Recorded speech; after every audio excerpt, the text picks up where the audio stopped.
If you want to receive monies from UK, Europe, USA, Canada, Switzerland, and the rest of the world, Supersonics Money Transfer has got you covered. With the largest payout network in the Gambia, you can now receive your monies anywhere you are, from Kartong to Koina, with less hassle. Yes! You can receive monies from your family and friends in UK, Europe, USA, Canada, Switzerland, and the rest of the world with our safe, secure, fast, and convenient service that offers you the largest selection of payout locations in the Gambia. Supersonics Money Transfer.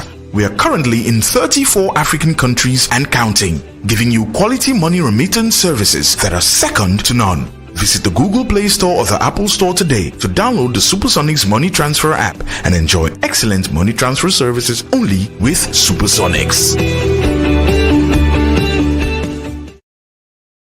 His Excellency, the President of the Republic of the Gambia, President Adama Barrow, acting on the powers vested in him under Section 189, subsection 1G of the 1997 Constitution, appoints His Excellency Mr. Badara Aliu Diouf as Chairman of the first ever Gambia Armed Forces Council.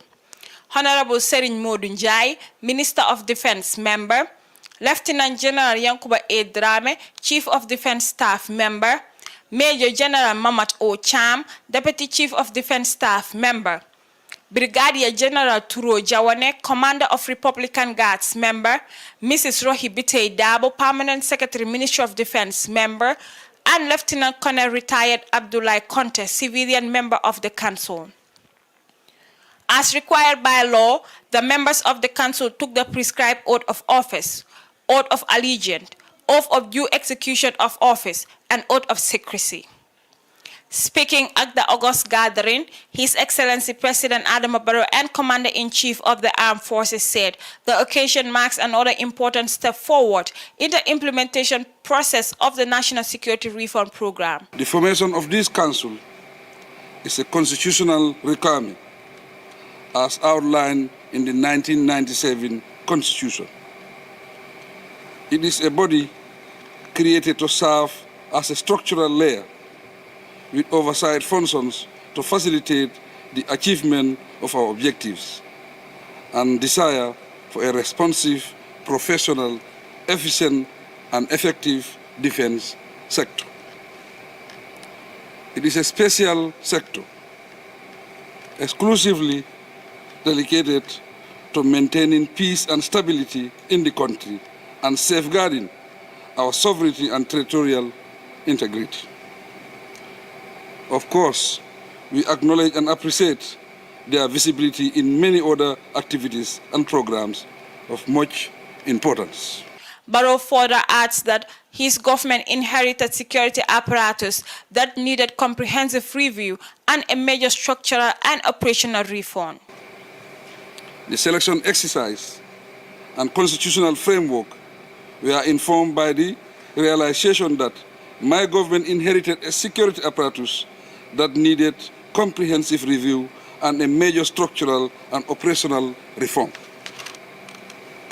My appeal for support to address the situation was well received at both regional and international levels, leading to the development of a UN Peace Building Fund security sector reform project to support the reform process. It is a delight that our efforts have led to this inaugural event. Barrow said his government is committed to civil community of free, productive citizens characterized by sustainable, peaceful coexistence. Security is a fundamental aspect of the process. Distinguished ladies and gentlemen, I believe strongly that the function of the Gambia Armed Forces Council, as contained in the 1997 Constitution, will significantly influence the checks and balances within the armed forces, while contributing to the observance of our democratic values in their daily operations. This is a daunting task, but I have no doubt that you have the wisdom and good judgment to conduct yourself in ways that befit your status and responsibilities. This will help you to perform your tasks effectively and enable you to exhibit a high level of professionalism in the face of emerging security challenges. The long process taken to form this body was to ensure that we set up an effective and functional Armed Forces Council. The decision emerged from my government's wish to attain our common aspiration of political and economic stability in a truly sovereign democracy. We are committed to a civil community of free, productive citizens characterized by sustained, peaceful coexistence. Security is a fundamental aspect of the process. Distinguished ladies and gentlemen, my profound gratitude goes to the Honorable Minister of Defense and Staff, the National Security Advisor and his team, the Chief of Defense Staff of the Gambia Armed Forces, and the service commanders for all the achievements registered in the defense sector so far. I expect and urge this Council to work closely with the Ministry of Defense and the Gambia Armed Forces to complement their efforts. I assure you that my government supports you to achieve your goals, and we will continue to explore all available options to ensure that the gaps and challenges of the military, as identified in the security sector reform, are addressed with urgency. Distinguished ladies and gentlemen, once again, I congratulate all Council members and look forward to our joint efforts to achieve our national development aspirations. With these remarks, I declare the Gambia Armed Forces Council officially inaugurated to carry out its mandate. The Vice President and the Chairman of the Council, Badara Aliou Diouf, said the task that they are about to undertake, it's a tall order, and in fulfilling that, their first loyalty is to His Excellency the President as the Commander-in-Chief. Loyalty of the government of the day, as it is the most important thing, as a government responsible for policies and programs. His Excellency the President has appointed us as members of this very important council. The task to which we are asked to undertake is a tall order. And in fulfilling that tall order, our first loyalty is to His Excellency the President as the Commander-in-Chief. Our loyalty to the government of the day. That is the most important thing. The government that is responsible for policy and programs. The providence of the future council members does not lie in the AK-47, but lies in strong policies and programs which we would support the government to execute. And in trying to support the government to execute those programs and policies for the socio-economic development of this country, we must endeavor to make this institution, the armed forces, efficient, effective, and highly functional and agile. In so doing, we are tasked with the responsibility of enhancing their professionalism and professionality as members who should defend the territorial integrity of this country. Vice President Diouf affirmed their commitment to enhance the human capital of the armed forces, particularly in skills. Are the days when people with the AK-47 would continue to have their say on the political stage. It leads to a miscarriage of democracy and a dysfunctionalism of the Constitution and the instability of a country. The time has come for mindsets to change, for attitudes to change, and focus loyalty on government of the day. Focus loyalty on the commander-in-chief, and be responsible for the territorial integrity of this country. To this end, we will continue to enhance the human capital of the armed forces, particularly the skills in which they can acquire that ministers to the development of this country. We'll continue to support the engineering wing of the armed forces to make them more sustainable and not depend on subvention from government. We will continue to support the medical wing and the nursing wing of the armed forces so that they can back government in times of pandemics. We will continue to enhance them and link them to contracts so that at least they can participate and in that way enhance their expertise and experience in the area of engineering, in the area of medicine, in the area of nursing, and in the area of development execution. We'll continue to deal with that with the armed forces so that they can be more solvent and therefore continue to improve their capital stock, in that cases. It is often said that an empty mind is a devil's workshop. So you will be preoccupied with not only defending this country, but also participating in socio-economic development, whether it's in agriculture, whether it is in medicine, whether it is in nursing, whether it is in engineering, whatever form of engineering will continue to develop that capacity in that case.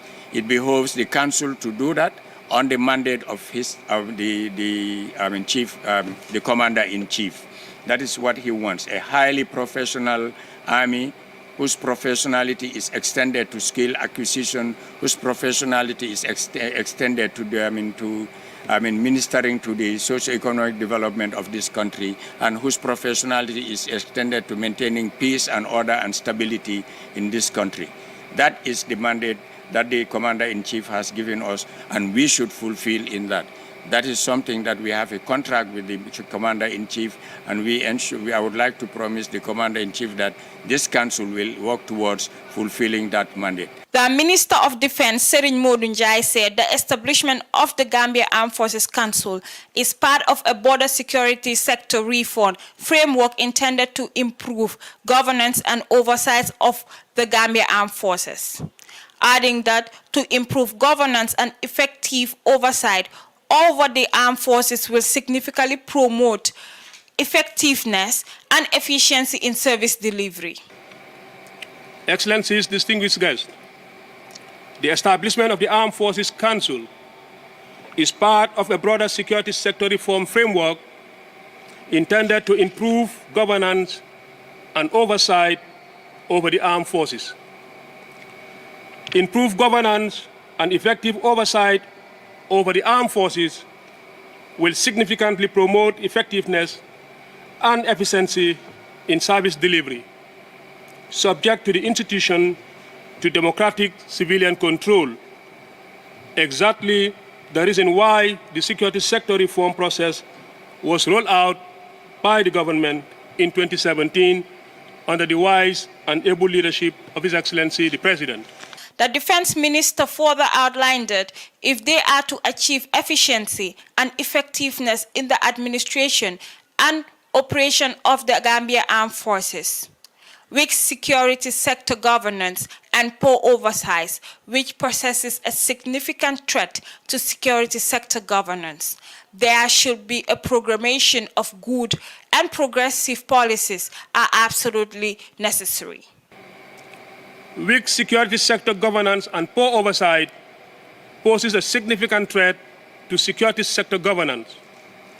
Therefore, promulgation of good and progressive policies is indispensable if we are to achieve efficiency and effectiveness in the administration and operations of the armed forces.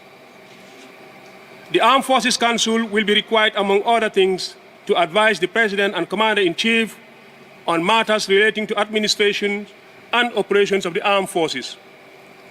The failure to functionalize the Council in the past resulted to poor governance with a steady decline in the overall efficiency and effectiveness of the armed forces. Revitalization of the Council will help the armed forces to regain its past glory. Excellencies, distinguished ladies and gentlemen, let me take this opportunity to thank the members of the Armed Forces Council, particularly the civilian component of the Council, for accepting to serve in this capacity.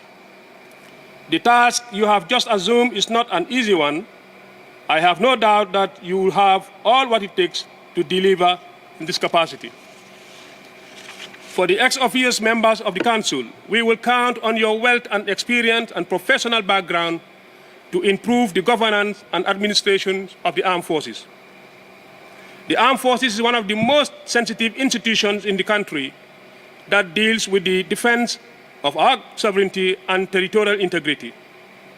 Efficient oversight over the institution will address governance deficit and improve the efficiency of the institution. The formation of the Council is a constitutional requirement as outlined in the 1997 Constitution.